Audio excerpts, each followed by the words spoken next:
Very seldom do you have a man who understands and traverses the world of high street finance and pure economy and breakout nations, and then tells you the lifeline of India, Indian politics. And he just doesn't do that as a spectator. He does it as someone who's been there for 25 long years. You've guessed that right. My guest today is Ruchir Sharma, the author of Democracy on the Road, a 25-year journey throughout India. And we'll tell you why he is perhaps best qualified to write this. As politics hots up, who better than Ruchir Sharma on the show? Thanks very much, Ruchir, for being with us. And I do think that if there was one person who could have written a political travelogue of India of sorts, it should have been you. Not many people know that you, I mean, a lot of people in political environment and political landscape do, but I don't think too many people know that you do this journey for elections, whether it's state assembly or general elections throughout India. You want to talk a little bit about that before we move forward? Why democracy on the road and why a 25-year journey? No, that's great that you're asking me that, because it was in February of 1998 that I put this entire concept together, or at least it started to evolve then. Who knew then we do 27 trips after that. But I think to understand the context of this is very important. That in 1996, if you recall, Narasimha Rao was standing for re-election as the Prime Minister and the Congress government.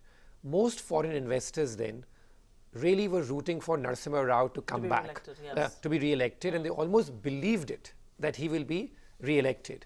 I had just started my professional career as an investor back then. And I was just watching this from the sidelines. I was back then in my early 20s, watching these very senior sort of investors, convinced that Narasimha Rao was going to get re-elected, because that's what they really wanted. And then they were totally shocked when the result came after that and what followed. So when the next general election came up in February of 1998, I said, if you really want to understand what's happening in India, you need to be on the road. Exactly, like you need to be on the road. So I formed a group of 5 people, including some people that you know, like Somnath Iyer, Ajay Kumar. These are people who are veterans of the Times group, basically who were there. So these are the people that I had known, because I used to write those days for the Economic Times. And so we put this very short trip together where we said, okay, let's go out and see what's happening on the campaign trail. And we were fortunate enough that I still remember the date. It was Valentine's Day of 1998 that we landed up in Muzaffarnagar, because Sonia Gandhi was making her maiden speech in Uttar Pradesh in Muzaffarnagar. So that was the origin of this trip, and there was so much excitement. It was a short trip. It was only a 2-day affair then. It's become a longer Exactly. I mean, they did like a week-long affairs now. But in those 2 days, we got to see so much about Indian politics, because at the same rally ground in Muzaffarnagar, the following day, Vajpayee came and also made a speech. And what happened in those 48 hours stayed with me for a long period of time. Like, look at the Sonia Gandhi rally. It was her maiden speech in UP. So she came on stage. And in some sense, those were defining moments for Indian politics. I mean, her maiden speech and then her coming to sphere. But Ruchir, not too many people know it's a much longer trip now. There are far many more people who come on board. Now predictions are made with your trips in there. But I do want to ask you the one question, because you say this is democracy on the road. In some sense, you've also been called the limousine liberals and all of that. Terrible name for us. Yes, yeah. So you make this fascinating trip across the heartland. You go to the south. I'm told this year you're going to the south. Has voter behavior changed? Have expectations changed? In 1998, the people that you interacted with, how different were their expectations from what you're seeing on the ground now? Like one of my favorite lines in the book, which I sort of say in the closing chapter, is that changes after changes, India remains the same in so many ways. And I think that's what really captures it. Because what I find in most parts of India is that we still vote along caste lines. That's true. That hasn't changed in 25 years. And the only way that will change is as India becomes more urbanized. And that process, as you know, is taking excruciatingly long to happen. But this is a reality I feel that many people in corporate boardrooms or sitting in Delhi and Bombay almost want to deny, or almost want to sort of have a condescending look about it. But this is really so much in the DNA of India. This is the reality of India. This is a caste system that goes back 3,000 years or something like that. It doesn't go out in a It is like, I mean, it doesn't go out in a short span of time. So yes, some of the raw discrimination that we would see has sort of ebbed. But the political bloodlines are still very much formed along caste lines. So, let me go back to the election that you started with, 1998, and, 1996, what really egged you on. It's a pattern that the reformist prime ministers have never been re-elected, really, whether it was Narasimha Rao or whether it was Mr. Vajpayee. And now there's a lot of, 6 months back, many would have said it's Modi's election to lose. And now suddenly it seems there could be a surprise in the making. We don't know. We just don't know yet. Is the economy a non-issue for elections? Yeah, I mean, that's a great point, because what I say in the book is this, that development is at best one of the 6 factors that may matter for for a candidate. So I won't say it's that any reformist prime minister doesn't get re-elected. India's electoral history, at least since it became a multi-party democracy, is that most prime ministers don't get re-elected. True, that's true. Yes. So I mean, just to say that it's reformist and doesn't get re-elected is not right. But you need many other factors to come together. The classic case is Bihar. The one place where I say we've seen the most radical transformation in all the trips we've been to, and has been Bihar. We've been to Bihar 5 times. Yes. And look at the radical transformation that Bihar has seen over the time period. True. And yet, Nitish Kumar cannot win an election today without in Bihar on his own, because his caste, the Kurmis, is at 3 to 4%. He's built a broader caste coalition, which at best maxes out at 20%. So to come to power, you need more than 30-40% of the vote. So he needs to build a caste coalition. So that's the reality of India, that we're talking about 6-7 factors which work and not just development. You can't win an election in India based on development platform alone. So, I'm just for the benefit of our viewers, I think it's only fair that we tell them what your factors are. And you, of course, speak about them in the book, and they must read this book. Anybody who wants to understand the heat and dust of Indian politics must read that. But, you talk about 6 things, and you also mentioned that a Karnataka politician said that 6 tests that you need to pass that you can win: caste, religion, welfarism, money spent, corruption, and development. Let's for a moment presume, and let's tweak this a bit, let's for a moment presume you tick all the 6 boxes. Does that ensure victory? And which of these 6 factors has to be the most important? You've spoken about caste already. Yeah, so as I've said, that caste for me is a necessary but not a sufficient condition to win. So by necessary means if you get that equation wrong. And you mean caste not just in the Hindi heartland, but everywhere. Apart from maybe some very cadre-based states like Tamil Nadu, Kerala, maybe West Bengal. Like in those states, you can argue that caste is not as important in terms of in politics at least, as in other parts. But even in those states, the caste and the caste discrimination which exists in places like Tamil Nadu and Kerala also is very strong. But the politics, for some reason, because of the cadres, has sort of divorced itself from the from the other part, which has come through. But as I said, that so that for me is a very important factor. You get that wrong, and it's a non-starter, and no matter what anyone says. But the other factors, you have to get a lot going for you. As I keep saying, that the default option in this country is anti-incumbency. And in a multi-party democracy, that's it doesn't take much. It doesn't take much. I think that's the other reason, that in a multi-party democracy, it just takes 2 or 3 percentage vote swings to dramatically change outcomes. No, you're right, because in 2014, and I think all of us wrote about it and spoke about this, and we did reams of television, print was done, and television, 282 was with a 31% vote share, and there was a larger 69% that was never really on board. But, you speak about many factors. Is 2019 going to tick the biggest box on religion? I think that at this stage, caste still dominates, which is that, yes, there is obviously, increased polarization which has happened in this country. And when I went back to Bijnor to write the closing chapter of my book, the sense I got was late last year, because I was focusing on what Bijnor, this place in Uttar Pradesh, where I spent a lot of my summers growing up. And we'll talk about that, because I don't think too many people know about I'm trying to sort of, that's what I got a feel for Indian politics, you can argue in a way, or Indian culture in a way, as to what happened then and now. I found that some of the raw discrimination when it came to caste had eased somewhat, but when it came to religion, it was as pronounced as ever. If not more. If not more, you can argue. So yes, it'll play a role, but within the Hindu sort of 80%, to try and unite them under one umbrella is very difficult, because you end up sort of always, in terms of one action for one constituency ends up sort of causing a lot of heartburn in the other constituency. And I think that's what really India is about. And therefore, nationalism in India has its limits. You can argue for the good or bad. True. But nationalism in India has its It's limits. not a pan-India phenomena. Yeah, because of these sub-national cultures which exist in India, whether it's on caste or regional lines. So many people almost think of themselves first as a Gujarati, first as a Bengali, first as a Marathi, yes. and then as an Indian. I think in a good way, but that's how they think. True. So to try and sort of, put them all together is not. And one of the things which I focus a lot on my book, and something which I think in Delhi and in particular we tend to be very insensitive about, is how much the south of India resents the Hindi, like the Hindi imposed on them, North Indian values imposed on them, and even their form of Hindutva in many ways, as I've argued in the book, is a bit of a softer sense of Hindutva than what is there.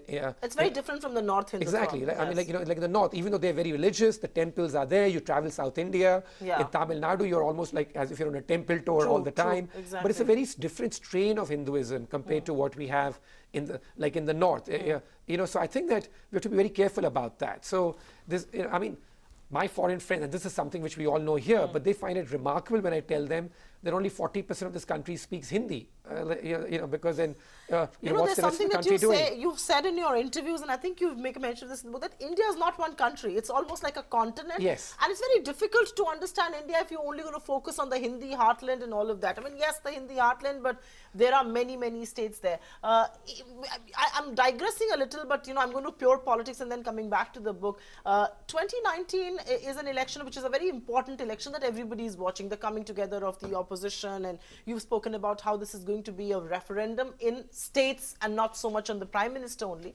But before I go to that, there is also a very, I'm not going to use the word majoritarian, it's a wrong word to use, but there is a lot of Hindi influence on policy making right now, whether it's the acronyms, whether it's the names of policies, whether it's the language of communication. There's an obvious Hindi bias. Now, some can argue that it is, it's for the party in power to decide how they want to communicate. But do you believe that could be a factor in the South? Because I know that, and not many people know, and it's just fair that we tell them, one of your journeys this year, I'm given to understand, is going to be into the South of India. We'll talk about that in greater detail. Yeah, that's my dream, like to be able to do that. But I think this is the point that you're hitting on, which not many people tend to pick up on, is that the resentment in the South against the Hindi. So I have this anecdote in the book where we went to Karnataka last year to watch the Karnataka election campaign.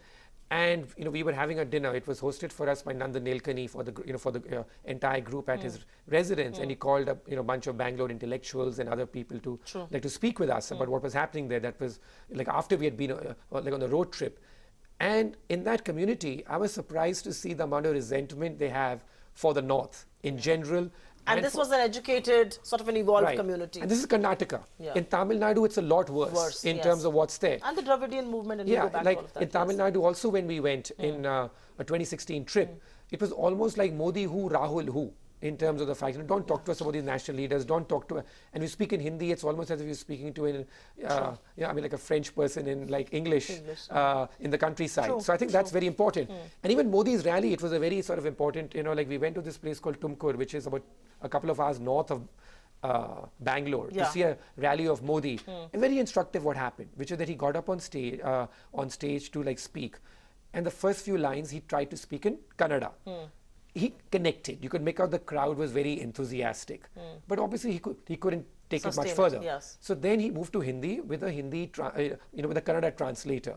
And the crowd's enthusiasm just completely collapsed compared to what it was. Obviously. And he just didn't have that much of an impact. And you could see the difference between Uttar Pradesh and the impact he was having when we saw him campaign and compared to here. So I think this is one of those real mistakes we will be making by not covering the South enough in this election, because so much of the discourse, thanks to the Delhi-centric views we have, is about the North. No, and I think we also forget the role that Chandrababu Naidu and Andhra Pradesh played in a government formation. But also, Ruchir, I think one of the things that we would want to touch upon is that Mr. Modi was riding a wave of hope in 2014. He was everything that hope stood for, whether it was development, whether it was changing the face of India, whether it was the institutions and all of that. Everything that was wrong in Indian politics or Indian society or system could have been done right by this one man.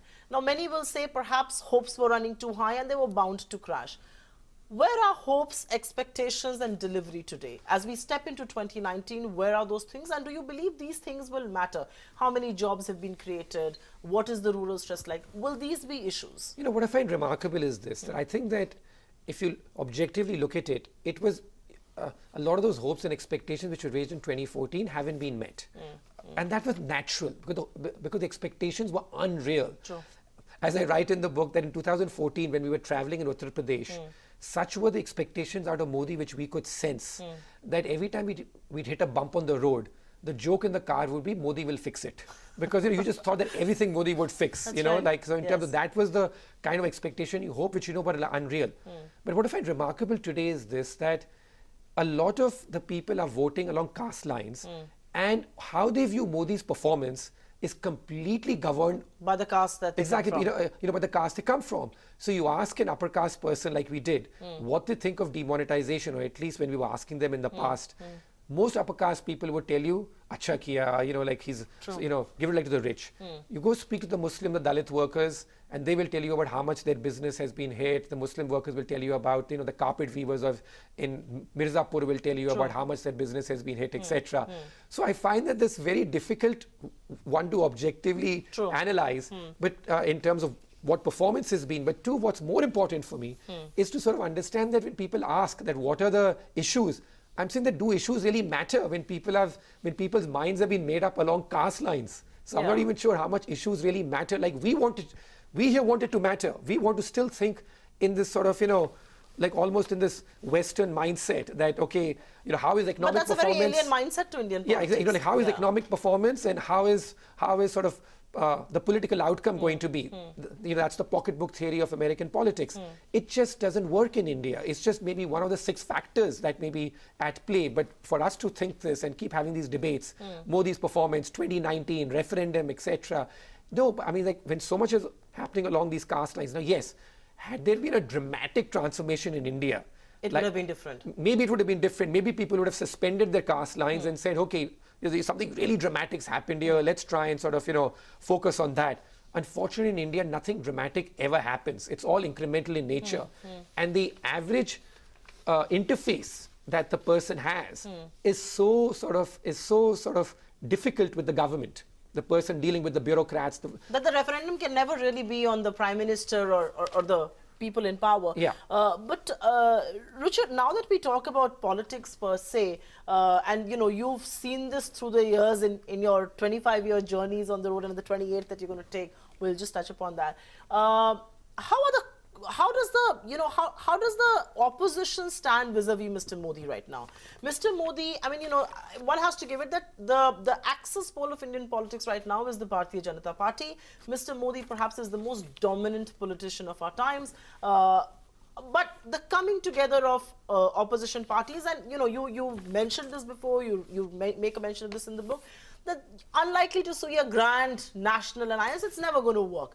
But the coming together of estranged and strange political partners, very strange bedfellows coming together, is that really going to hold forth against a very well-oiled political machinery of the Bharatiya Janata Party, even though they are perhaps facing some sort of disillusionment, some sort of, of course, caste coalitions like you point out. No, I think that if you ask me in terms of that the diversity and the heterogeneity of India is such that it is very difficult in this country for one party to completely dominate. And so therefore the narrative has changed. In 2017, if you read the entire discourse, it was about how we are about to head towards BJP hegemony. The 2024 may be the next. That's true, sort exactly. of, exactly. In terms of like Till the next 6 competitive months elections. back. Till 6 months back, yes. Yeah, exactly. Yes. But today what's really happened is that it's become a very competitive race. It's an open election. It's an open election. It's 50-50. When I remember said that it's a 50-50 election nearly a year ago, I got so much pushback and blowback. Today when I say that, it appears with you. No, it appears as if like I'm uttering the complete conventional wisdom. Tell us something new. Have you moved the needle on this? And I don't have to move the needle, but I'm going to go and figure it out. I was the first one to say it. You can always turn around and say that. But I think that so I feel that if there's anything the Modi government could have done differently, even from a political standpoint, is possibly to have taken a few more people together. Because even though he's still the like in pole position, he's still the strongest player. The fact that so many people have got antagonized in the opposition, and so therefore have made it a mission almost to defeat him. To stop him in power, is not something which I think is advisable in this country, given the fact that all of these people have a pretty set vote base. So to sort of dismiss that and think that everyone is going to revolve around one person is very difficult. So he just made the challenge much harder for him. Had he taken some of these people together, I think then it would have been a very,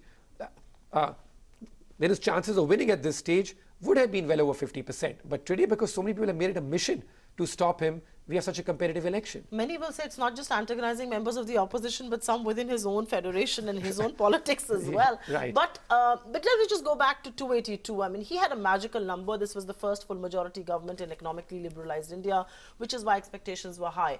Do you believe the government did justice to its political capital? In this country, when are we going to give up this notion that political capital, that a strong majority government is what's going to really usher in economic reforms? There is no history of that in this country. Rajiv Gandhi came in with a majority where he could have changed the constitution, and yet we know what happened in the in the following year. The first couple of years, maybe some economic reforms happened, and then after that, it was back to populism by the time he went to the polls in 1989, and we had the crisis in 1990-91. So I think that this notion that in this country, a strong, stable government is going to be able to usher in free market reform, at least I've learned it because that's how I used to be in a very naive way in my first interactions, even in the late 90s and early 2000s with leaders, where I would sort of see so much hope in Chandrababu Naidu, where I would try and go meet Sonia Gandhi, telling her about the benefits of free market reform. I think I learned it very early that the fundamental nature of the big politicians in India is socialist. Yeah, that's really in their DNA. It is statist. Do you believe that's in the DNA of the country as well? Possibly, in terms of the fact, but in terms of that could be, but there is no constituency in this country for the kind of free market reform or even the kind of reform that China took place. There is no. We have this notion out here thinking that China got these great reforms because this government was good and stuff, what it did.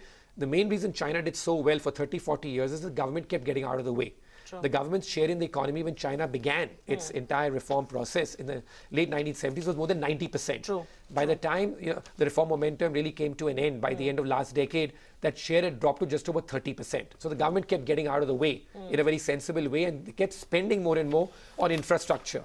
Here we are spending more and more on welfareism. So the money which is left to spend on infrastructure is obviously squeezed out from somewhere.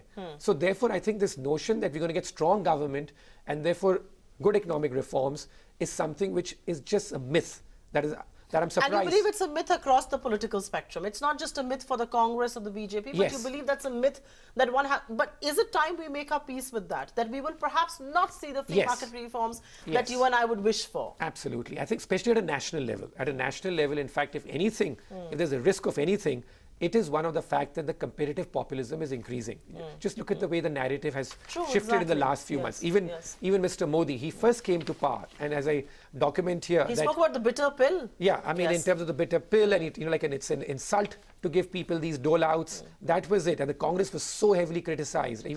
I remember covering the Rajasthan campaign in like 2013, in late 2013, when we went there, and Ashok Gehlot.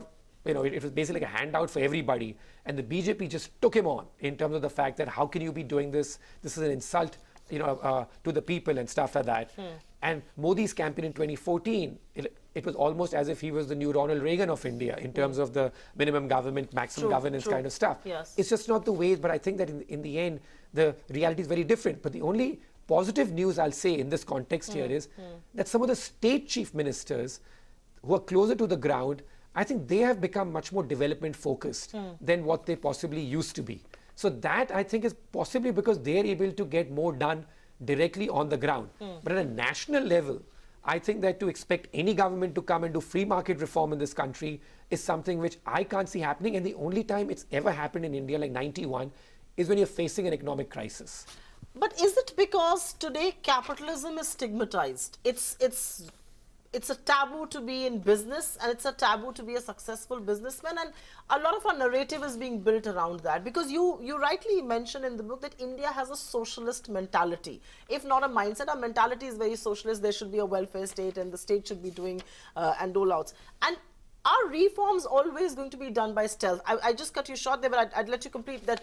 Will we only reform when we have our backs against the wall? So that's true. Any dramatic reform will only take place when we have our back to the wall, as 1991 showed. Even in late 2013, whatever Chidambaram started to do as corrective measures after runaway populism, which was leading to a lot of fiscal excesses and other problems in this country, is something which happened when the rupee really went into a tailspin. Yes. But the important point I'm going to make here is this, that the attitude in the country is one of live and let be.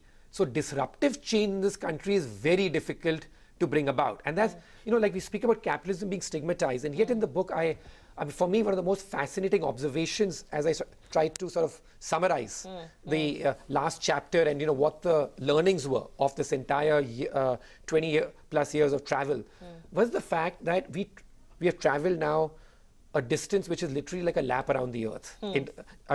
27 trips multiplied by, like 1,000 to 1,500 kilometers per trip. That's how much you come to. And what I find really remarkable is the fact that we never felt unsafe. And that for me is such a telling statement about this country. In any part of India. Yeah. I mean, there were some pockets, like we went to Lalgarh, which I documented in 2011. It's a Naxal-infested place. You feel unsafe a bit there for a while.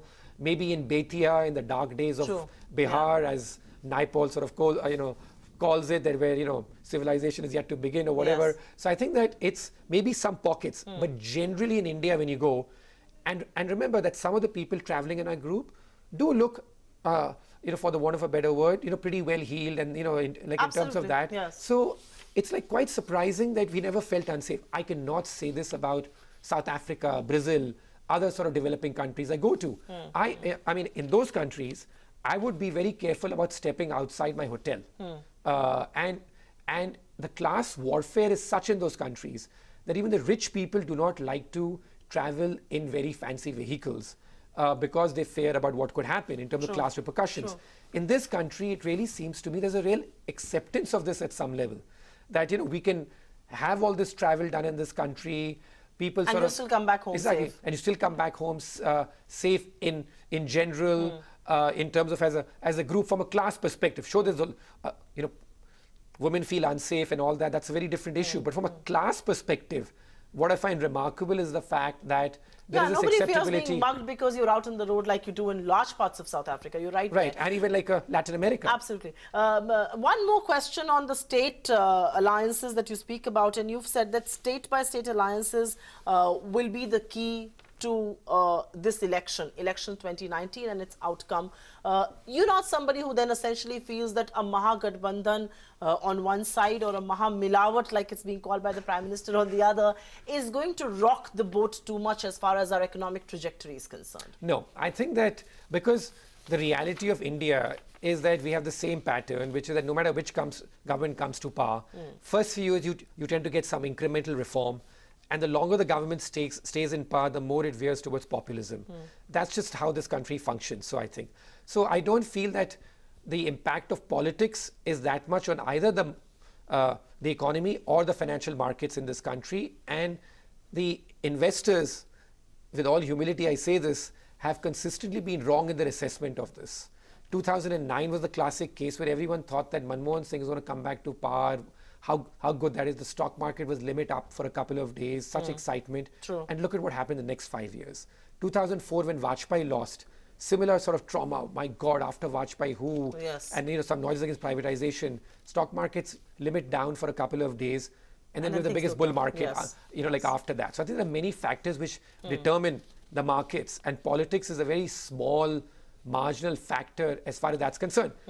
My bigger concern about India currently is the fact that because there is so much distress at the agrarian level, farmers level, which you keep hearing about, that could we get a bit more of populism, like... I was coming to that. Yeah, exactly. So that for me is one of the bigger concerns which is seeping through. But that for me has nothing to do with the party, because I'm saying that even the BJP is sort of going down the same path in the closing your good friend Swaminathan Iyer says these are budgets with saffron lipstick that a Chidambaram or a Jaitley could have presented, and I can't tell the difference. But talking about populism, you you've seen the budget. It's a 6,000 rupee. Many people will call quote unquote and blast us for saying that a dole out for the farmers. Yes, it's a sector under stress, but what have we done to fix it? And on the other side of the political spectrum, you've got somebody as fiscally hawkish as Mr. Chidambaram sit up and say minimum income guarantee, and that's what we will do, and we've got the fiscal room to do that. Do you fear we'll perhaps just see a lot more of that heighten? We'll get to a stage where we'll keep adding on stuff. I was speaking to Raghuram Rajan in Davos, and he said, my trouble with India is that we'll just keep adding things and we will never be able to wane that off. That's right. One of the things... and do you believe these really play a role or people really vote in their minds? Because you've made a mention of something important in your book. You've written that voters, though glad to pocket expensive campaign gifts, still vote their own minds. Is that true? Yes. I think, there are two very important points that you're sort of raising here. One of the sort of observations I make in the book, which is again, stuff that the central government till date does not know how many schemes are out there. That like an audit has been started in terms of what is there, and I'm told at last count they had counted more than 1,000 centrally sponsored schemes or centrally funded schemes, more than 1,000. So this is the entire culture, scheme after scheme after scheme that you keep launching, and you can't wane away anything. Exactly. You can't wean off. Yeah, exactly. Like some people had this sort of hope that maybe because Modi and the BJP would be so critical of Manrega when it was doled out, that it would be reversed or something would be happening to that. Highest ever allocations. Right, and the allocations have only gone up, since then. So once it's out of the bottle, it's very hard to reverse, and unfortunately, the only time it reverses is when you have a crisis. That's the only time that you can galvanize the public opinion for doing something, when the compulsion's there. True. And the second observation that you make out here is a running theme in my book, which is that typically when you announce any scheme or any program at the fag end of a campaign or in the last 6 months of a government, its impact is very little because the voters are quite cynical about it. Yeah. And the voters again are voting on many factors and looking at the entire duration of it. So stuff given up the last minute is not. The first active election campaign that I did not cover as part of this group, but I remember as a child, that you were really alive to that back then, was the 89 campaign of Rajiv Gandhi. Exactly. And there are so many little lessons I remember from that. Just go back and look at some of the newspaper clippings from that time, and you notice a couple of trends and how the echoes are almost so similar. One of them was that Rajiv Gandhi announced one scheme after another scheme after. It was breathless because the code of conduct those days wasn't as strict. This was the pre-Session days, so it wasn't as strict then. We still had some, but strict. It was incredible that how many sort of schemes that you announced, and also the entire opposition then was vilified in a very dark way. The same way about it's done today, that you have these dark ads of the opposition and the squabbling opponents and what's going to happen, and all these unseemly allies squabbling together. Yes. That exact role reversal today has taken place, you can argue, with the BJP sort of following many of the same policies. Before I move to Uttar Pradesh, and I think it's time we tell our viewers that you come from Bijnor. Your mother comes from Bijnor, and it's a place that you visited every year. Everybody says the key, the route to Delhi is routed via Lucknow and things like that. How crucial is Uttar Pradesh going to be in election 2019? It's played a very important role all throughout. And people say if Mr. Modi did not have 73 from UP, he would be running a minority government. How crucial will that be? And where will numbers matter? And can SP, BSP together stop this juggernaut? Will Congress be an important player? It had 22 MPs in 2009. What does UP look like right now? So one of the and is UP the most fascinating political... I come from UP, so I think it's pretty fascinating. Undoubtedly. So if you come from UP, there's one thing that you will know, that in no state is the politics... as agile and as alert. No, and like every little sort of mohalla you stop on, every corner you stop on. Everyone's a political commentator to an extent that everybody knows the breakdown of what the caste in this place is, how the caste is going to vote, Musalman is taraf jayega, Dalit is taraf jayega, etc. They know the entire breakdown of the caste also, ki is basti mein itne hain. So the entire sort of breakdown is known so well. So yeah, of the 27 election trips we have done 7 in Uttar Pradesh, because it is utterly fascinating and also deeply political, but also, as you said, because of its critical importance. In fact, it punches well above its weight even, which is even hard to imagine. True. And why I say it punches above its weight is a nice little statistic that I have in the book, that 2/3 of Indian prime ministers have All come from Uttar Pradesh. have come from Uttar Pradesh, in terms of at least stood from a constituency in Uttar Pradesh when in office. 2/3. And the rest which haven't have either been Rajya Sabha members or, like very rarely have we got prime ministers like Narasimha Rao who have come from a totally different part. But so UP has Absolutely. clearly punched even above its big weight. No, and Mr. Modi in his very euphoric campaign went all the way to Varanasi, to Varanasi yes, campaign. yes. Having said that, I think in this election, I've made the counterintuitive observation at the end of the book that going to UP may not be the best way to understand this election. Because I feel that the alliance, once it's formed in UP, and because UP is still so divided along caste lines, even in 2014 and 2017 when the BJP swept the state, had the two sort of alliances come together of Mayawati and Samajwadi Party, they would have, even in those elections, arguably prevailed over the BJP at the height of their wave. That's just how UP's caste politics works. Is, yes. And so therefore they've come together.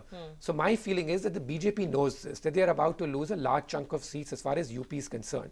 So therefore their entire attempt this time is how to garner votes in other parts of the country. And from the opposition side, it is where can they replicate this UP model elsewhere? How will the alliances turn out in places like Maharashtra, Tamil Nadu? Will it survive in Karnataka? That, I think, is really going to be the game as far as the other states are concerned. So therefore, I'm much more keen to go to other states this time. I mean, of course, in an ideal world, we should go to every state in India and try and figure it out. But given the sort of nature of these trips, which is to spot, like to identify 1 week to travel the country to get a pulse of what's happening in the country, I still feel that going to a different part of the country is possibly going to give you more sort of a guide about what's going to happen in this election than UP this time. So before I go to your 28th trip and ask you to divulge some more details, let's just quickly talk about UP, the grand coalition that has come together. And politics, like they say, makes for strange bedfellows. I mean, who would have thought that Nitish and Lalu would come together in Bihar and then, of course, split, and now Mayawati and Akhilesh together. And Akhilesh is very willing and very happy to play second fiddles to Behan Mayawati. At the national level. At the national level. And, I mean, he hasn't squandered away from saying, yes, the Prime Minister should be from UP and all of that.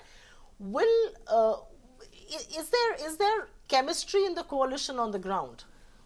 Like, this is a question which is often asked, that what works more, chemistry or like arithmetic? Arithmetic, yes. I would say 8 out of 10 times, like arithmetic works over chemistry. Pure arithmetic. Yeah. So in terms of the factors, because I feel that the caste loyalties are very deep. Again, this is something we don't understand in terms of, like how deep these caste loyalties are. So yes, there will be times where you try and put together completely disparate forces like we saw in Telangana and stuff, and it may not work. But that's a very different example, and there's no real much history when a new state's created. But I'd say 8 out of 10 times, the caste arithmetic works over chemistry. So therefore, I feel that is the dominant factor in UP. I'm going to go back to the book and some of the recollections that you've had of various political figures. Let me first start with the 2000. Okay, let's start with Prime Minister Modi first. He's in some sense redefined what Indian politician is. There's a lot of identity politics. In many ways, people compare him and Indira Gandhi. There seems to be nobody in between. What's your reading of Mr. Modi going into 2019? And how different is it from, when he was coming onto the national scene and what he had done in Gujarat? I think that the big thing about, Mr. Modi, I find, is the fact that from an economic perspective, maybe he was not able to change the way of thinking from being a Gujarat state chief minister to being a prime minister. Because at a Gujarat state chief minister, he was obviously one of the most sort of effective chief ministers that we had in the country. One of the development, like I have an entire segment in the book about the development stars. That's right. And yes. From between 2005 and 2010, when a lot of these development stars were recognized and kept winning re-elections. In this country, like a period when the anti-incumbency seemed to be broken as a trend. But I feel that, so one of the issues with Mr. Modi, I feel, is the fact that at Gujarat, it was very difficult to govern a country in the way that you govern Gujarat. That evolution, I'm not sure happened as prime minister, even though on foreign policy and the global stage, he appears the statesman, he appears as the person who's out there, being impressive. That model change is something which I fear may not have happened. And that's something which I think is very exhausting for him also, and I think maybe, one of the big themes he speaks about the fact that we should try and have simultaneous polls, etc.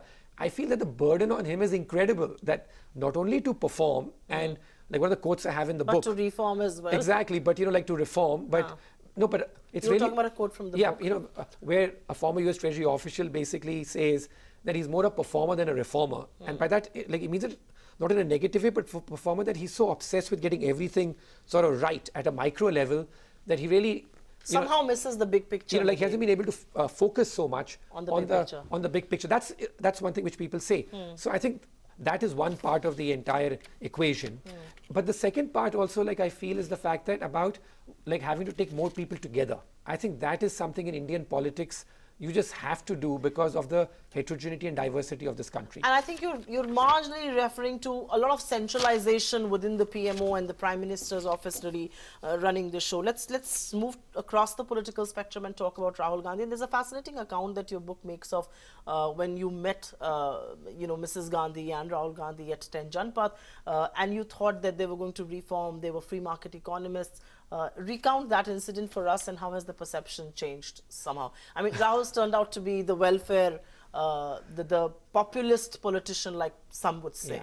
I did not think there would be free market reform, but I've tried to superimpose my views on them. I think that's how I think it, it came across. That this was 2002, that I got the chance to sit down with them for an hour to sort of speak with, both Sonia and Rahul were there about what I thought was the should be the economic vision of the Congress party at that point in time, trying to say that Rajiv Gandhi had begun the reform process arguably in some ways in the mid 1980s, and why it should be carried forward, why India got its political freedom but never really got its economic freedom.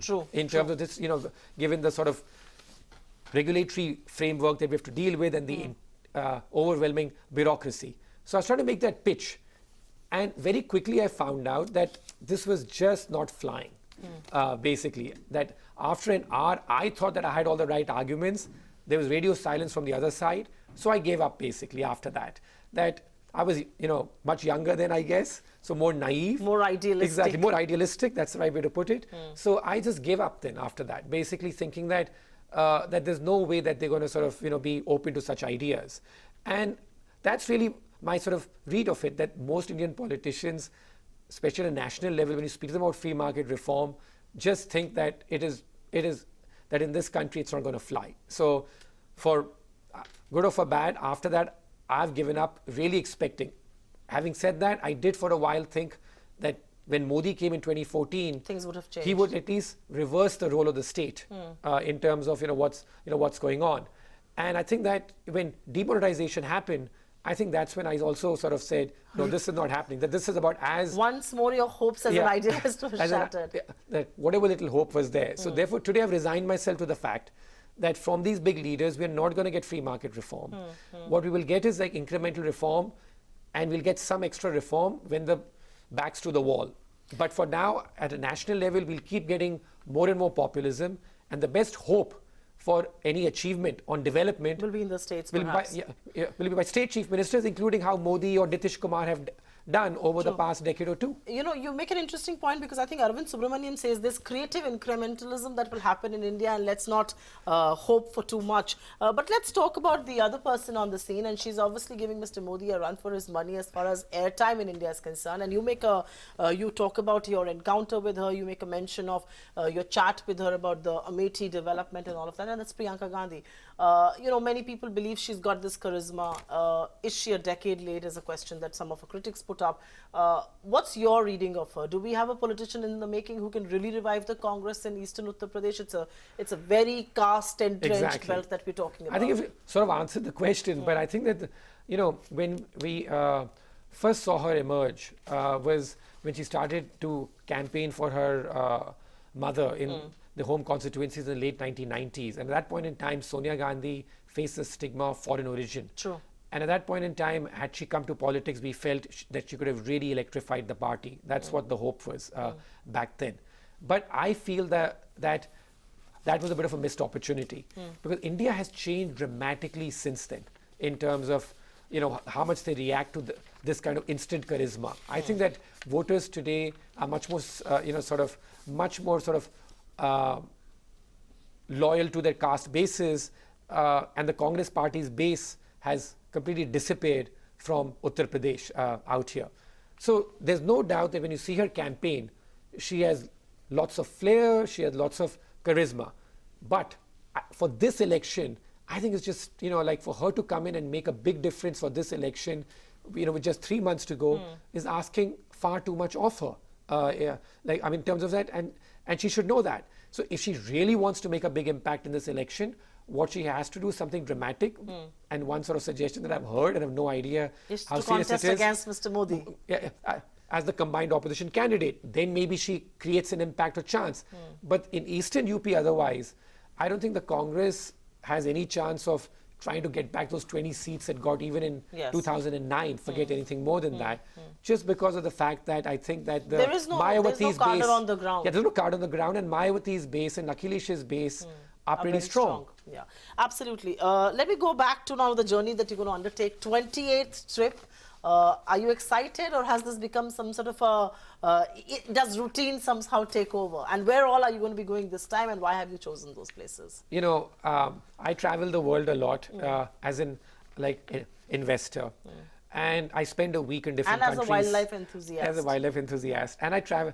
But let me tell you, of all the travels I do, this 1 week travel that I do for covering Indian elections every year is by far my most treasured week of the year. There's nothing that I love more than that. And when you go out on the road, I don't know what it is, there's something about the country, despite all the grimeness and poverty and the chaos that you see, that you fall in love with. Maybe because this is so deeply rooted in your conscious and in your DNA. So it's not routine. It is something that you look forward to. I'm extremely looking forward to. I can't wait for the Election Commission to announce the dates. And then we can sort of start plotting our next journey. What I would like to do ideally is for a 20th election trip is if I can sort of do a coast-to-coast trip, which is to go from Bombay to Visakhapatnam, and therefore you cover 4 trips, 4 states. In doing so, from Maharashtra to northern Karnataka, Telangana, and Andhra Pradesh. And some of those states from Maharashtra to Andhra Pradesh are going to be very critical in determining as to which way this election goes. So I'm breathlessly waiting for the election dates to be announced so that we can go out on the on the road and figure out as to what this election is going to be. But it depends on how the Election Commission does it. I mean, one very strange thing about India is that we have these multi-phase elections which are done over 6 or 7 weeks. I mean, that is something which is 9 phases. Exactly, which is something which most people in the world still don't understand.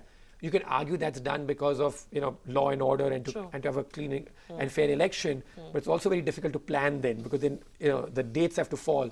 One of the lessons I've learned from my trip is that never go too ahead of polling time, because people will not speak as passionately and openly. Minds close to polls. No, people's minds will be made up, but often they don't speak to you that openly, and then they'll tell you, we're waiting, that which candidate will stand from this place. They'll have 100 excuses to tell you as to why they don't want to reveal your mind. But are people forthcoming? No, I think that's a very good point. Which is that when you ask people the question, the first thing, the response you get, and I had documented this in the book, is that they smile, as if you're sort of trying to get some very, prize secret out of them. Then you have to sort of engage. You learn the art of questioning over time, which is that you ask them that, okay, what is your name? So you get a sense of what is their caste. You try and ask them, okay, even if you don't want to tell us which way you will vote, tell us hawa kis taraf chal rahi hai, in terms of what do you think in terms of its voting. Then you try and sort of decipher answers from that. But the single most important thing to do on these trips, I figure out, is always look for the swing vote. That if you talk to 100 people, what you'll find is that 90 of them will be voting the same way that they voted last time. And it's the swing that will decide. It's those 10 and which way. About that in your book, and which way that's going. So even now, if here's a fun exercise for you to do, and maybe this is like a wrong sample survey. Do it when you speak to your friends. Try and count how many people last time voted for the BJP, and how many. Just ask them how many are swinging. That if you voted for the BJP last time and you voted for the BJP and you plan to vote for the BJP again this time, that's not relevant. True. If you don't like the BJP and you're going to vote for the opposition, just like you did last time, not relevant. How many are switching? How many people are you meeting today who are telling you, last time I voted for the opposition, but this time because the BJP has done X, Y, Z, I'm going to vote for them. Or how many are telling you that last time I voted for the BJP? And they will be the deciding factor. But I'm not that happy with what's happened. Right. So I'm going to vote this time for the opposition. The opposition person. So that for me is the swing vote. What the committed voters are saying on both sides is almost irrelevant. So, I know of a lot of people who go for these trips of yours and they all come back and say 200, 180.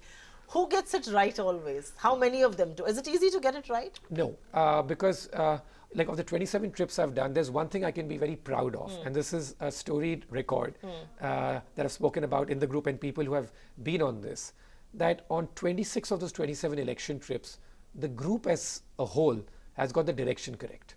So what we do at the end of each trip is we all sit down and have a secret ballot in terms of we write our names and we give a number. Yeah, give a number for the 2 or 3 biggest parties which are in the fray for that election. And then we sort of document it in terms of who said what. And when the results come out, then there's a spreadsheet which is sent back to assess as to who was closest or not. And it's a very hard fought stuff. But more than the individuals that we look for, the total. The group gets it right. Yeah, that the group gets the direction correct. The magnitude is very difficult to get right in terms of sweeps. Yeah. So UP in 2017, we started that trip with most people telling us that because the Congress and the SP have come together, this is going to be a very tight election. Yeah. We went to the ground. We started our journey in Varanasi, and by the time we went to Gorakhpur, it was pretty clear to us that this election is going the BJP way. The opposition vote is divided. It was so clear to us that one of the members on the trip, Swaminathan Ankleshwar here, he penned a column from the middle of the trip. That's true. Basically saying that the BJP is winning this. And Mr. Modi is winning this because he was capturing the sense and the group sense of really what's happening.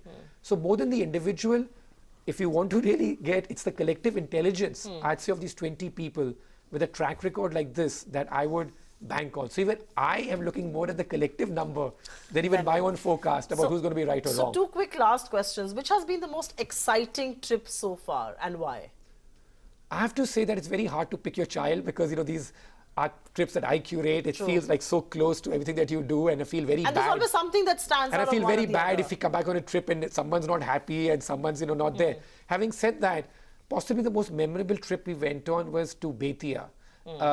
As the center of our Bihar election trip in 2005, because what we saw there was straight out of the movie scenes, where the Satyajit Ray kind of movies, where you sort of think that that he's glorifying poverty or whatever you want to call it. But that's abject poverty for you to see. But in terms of what we saw there, your conscience, like so many things, the lawlessness where people are kidnapped, for a few rupees, where the cars on the roads, you have people sitting on treetops and sort of hitting the windshields with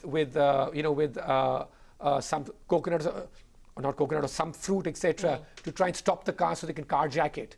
Those kind of scenes that you saw, like on that trip, and even the sort of boredom in a small place like Betia, we are staying there. Firstly, we stayed in a hotel there, which is like a vertical dhaba.